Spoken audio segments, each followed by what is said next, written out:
आज हम लोग जो है एनसीईआरटी बुक में चैप्टर डिटर्मिनेंट में जो है 4.6 का थ्योरी क्लास पढ़ेंगे।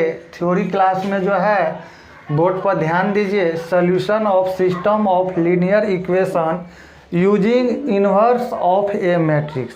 कहने का अर्थ है कोई लीनियर इक्वेशन होगा, उसको जो है मैट्रिक्स से यूज करते हुए उसका सॉल्व करेंगे। लीनियर इक्वेशन इससे पहले हम लोग पढ़ चुके हैं 2 वेरिएबल, 3 वेरिएबल, 9th क्लास में, 10th क्लास में, वहाँ हम लोग सॉल्व करते थे और उसके बाद उसका रिजल्ट लाते थे और वहाँ पर जो है हम लोग सॉल्यूशन करते थे। यहाँ पर करेंगे कौन मेथड से? मैट्रिक्स के मेथड से। और मैट्रिक्स के मेथड में क्या होगा नहीं होगा इसके बारे में हम लोग बात करेंगे। अब इस पर हम लोग थोड़ा सा बात करें। इसमें क्या कर रहा है? कंसीडर द सिस्टम, कुछ कंसीडर करते हैं सिस्टम को। Consider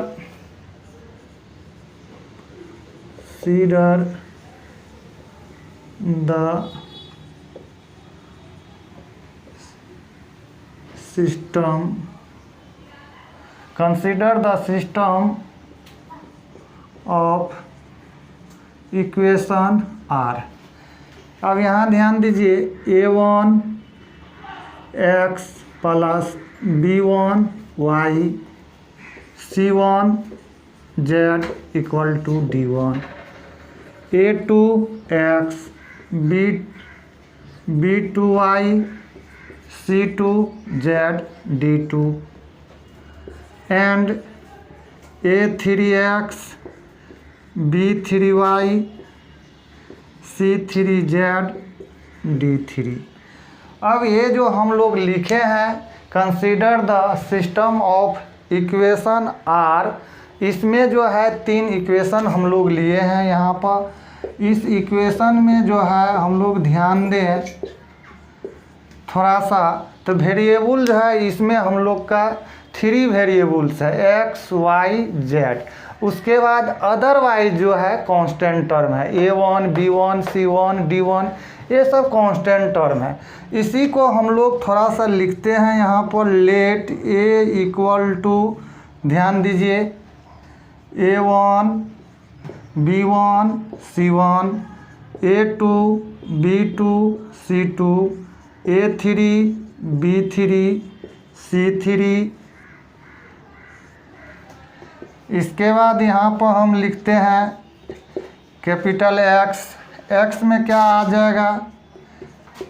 x y z and B equal to क्या आ जाएगा? कांस्टेंट टर्म हम लोग का दिया हुआ है d1 d2 d3। अब ये वैल्यू जो निकला हुआ है इसमें जो है एक्स वाई जेड का कोफिशिएंट ए में लिखे हैं। ये एक्स का वेरिएबल एक्स वाई जेड है एंड बी का ए दिया हुआ है। कहने का अर्थ है इसका यदि हम लोग क्या करते हैं, ए एक्स इक्वल टू बी, मतलब इस दोनों को हम मल्टीप्लिकेशन करेंगे। क्या करेंगे? इसको इसके साथ मल्टीप्लिकेशन करेंगे तो ये इक्वेशन हमको प्राप्त होगा, इक्वल बी करेंगे तो। अब हम लोग यहाँ पर देखते हैं ए एक्स इक्वल टू बी, अभी तुरंत हम लोग लाए हैं। इसी को डेट इज इस तरह से हम लोग लिखें, a1 b1 c1 a2 b2 c2 a3 b3 c3,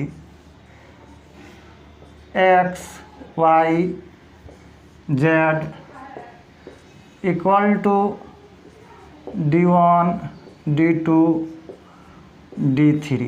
अब इसी का मल्टीप्लिकेशन इससे पहले जो हम लोग किए थे लीनियर इक्वेशन है। अब यहाँ पर हम लोग थोड़ा सा बात करें केस फर्स्ट। केस फर्स्ट में करते क्या है हम लोग, थोड़ा सा बात करें यहाँ पर determinant A not equal to 0। किसका बात कर रहे हैं? Determinant not equal to 0। इस पर यदि हम लोग बात करें, यदि डिटर्मिनेंट नॉट इक्वल टू 0 आएगा तो पहला कंडीशन इसी में देखिए, इस तरह से लिखिएगा, इसमें जो है क्या आएगा? पहला नॉन सिंगुलर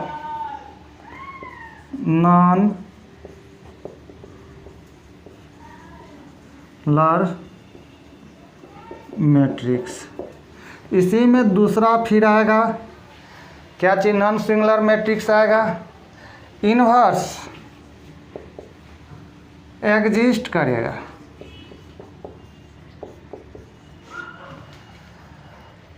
आप लोग ये ध्यान दीजिए। तीसरा क्या आएगा?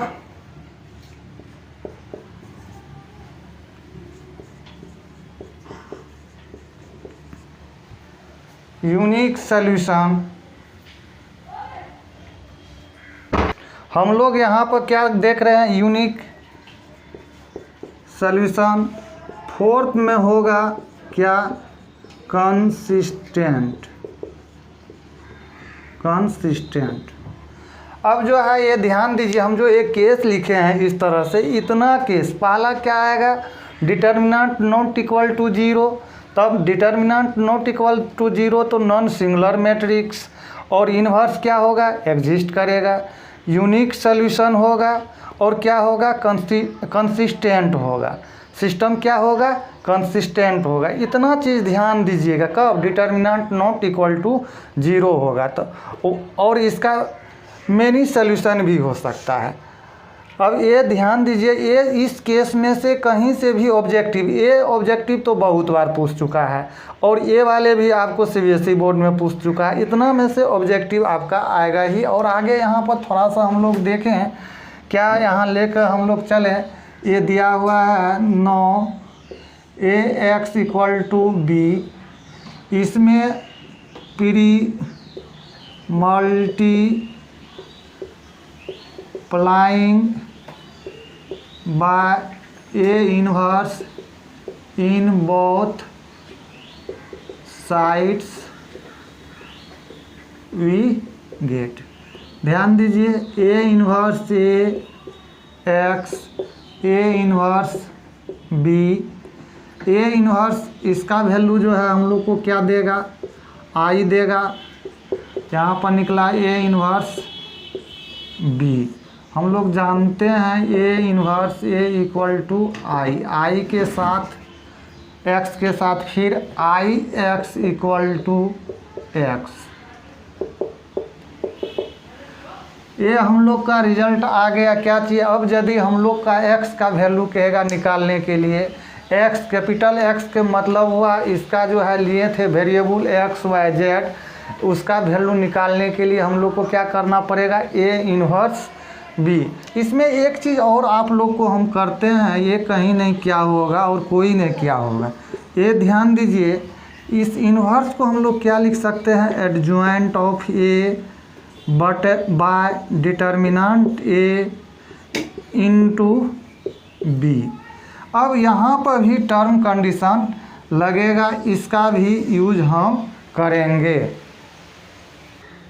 अब हम लोग केस सेकंड देखते हैं। केस फर्स्ट देख चुके हैं, केस सेकंड में देखते हैं determinant A equal to zero.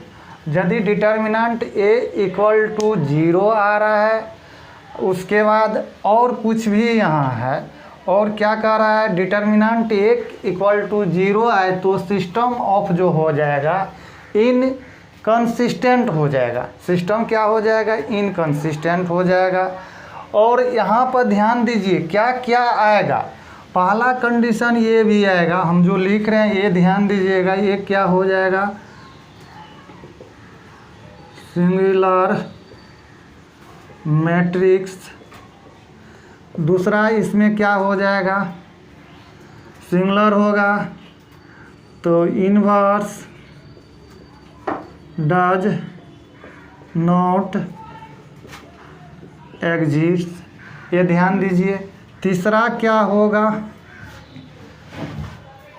तीसरा जो है ये जो है इतना हो गया डज। तो इसके बाद क्या होगा? इसमें हम लोग यदि बात करें तो एक कंडीशन और इसमें हम लोग देखते हैं क्या? And adjoint of A into determinant B not equal to zero लेते हैं। क्या लेते हैं? नॉट इक्वल टू जीरो लेते हैं तो इस केस में क्या यहाँ पर ये डिटर्मिनेंट क्या है, जीरो है। Adjoint of A into B, A वाले पार्ट यहीं से ए पार्ट बना है, ध्यान दीजिए, नॉट इक्वल टू जीरो मतलब कुछ होगा, तो ये क्या देगा, अनडिफाइन देगा। अनडिफाइन देगा मतलब इसका क्या होगा, सॉल्यूशन नहीं होगा, क्योंकि यहाँ ऑलरेडी जीरो हो जाएगा तो क्या दे देगा, इसका सॉल्यूशन ही नहीं होगा। तो इसमें जो है नो सॉल्यूशन। थर्ड नंबर हम ये लिखते हैं, क्या होगा, inconsistent. Fourth number no solution. ये 4 कंडीशन होगा, ये चारों कंडीशन में से कोई भी एक ऑब्जेक्टिव में आपको डाल सकता है। और इसमें एक चीज़ और आता है, और करके यहाँ पर यदि हम लोग बात करें, इसी में determinant A equal to zero and adjoint of A into B equal to zero. इसमें तब क्या आता है, इसमें आपको पहला टर्म कंडीशन ये देगा, ये जो है कंसिस्टेंट कंसिस्टेंट। अब इसमें हम लोग बात करें, इस कंडीशन में क्या होगा, determinant A equal to zero and adjoint of A into B equal to zero. तो इसमें कंसिस्टेंट जो होगा, और उसके बाद क्या होगा, एक कंडीशन और इसमें आएगा, इसका सॉल्यूशन जो होगा इनफिनिटली मैनी सॉल्यूशन होगा। फिर इसी में जो है तीसरा आएगा इनकंसिस्टेंट,